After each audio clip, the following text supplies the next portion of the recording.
Day 42 of watching every film that has won Best Picture. Today we are watching Kramer vs. Kramer. It was directed by Robert Benton and it was released in 1979. I'm curious to see if this movie is going to uphold the last of the decade movie, because so far the last movie of the decade has been bangers.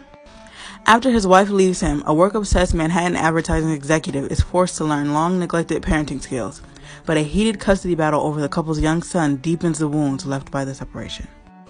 I have heard of this movie, but I've never seen it, and I never knew that it won Best Picture. It stars Meryl Streep and Dustin Hoffman, two people who have both starred in movies that have won Best Picture recently.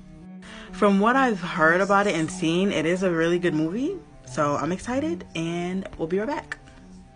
Okay, I just wanted to hurry up and get the raw reaction. I don't know if you guys can tell, but I've literally cried so many times during that movie. And this is probably the first movie that has felt so deeply personal to me.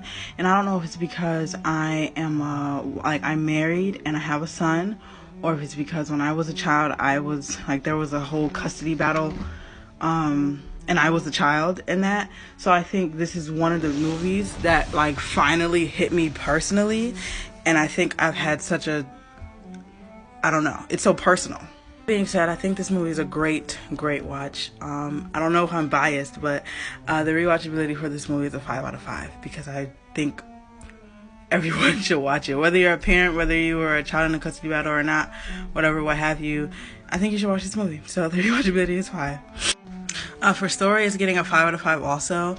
I think it is just so interesting how Meryl Streep is only in, I want to say, 15% of this movie, but you can feel her presence, or her lack of presence, should I say, is really impactful. And there's something about Dustin Hoffman, the movies that I've personally seen him in, where he can just make you, his performance just makes you go, every single time. I really have to get all this out before the video is over. I think the cinematography was pretty kind of basic. I want to give the cinematography a 3 out of 5. I think there are very subtle moments where the camera placement, when the dad and son kind of have their new normal, I think those choices were very interesting choices, but they weren't really striking choices. But the story was so personal to me, I didn't care about the cinematography. Overall, I think this movie definitely kept up the tradition of the last movie of the decade being a banger. And I think it's a 5 out of 5. I don't know, you guys let me know what you think.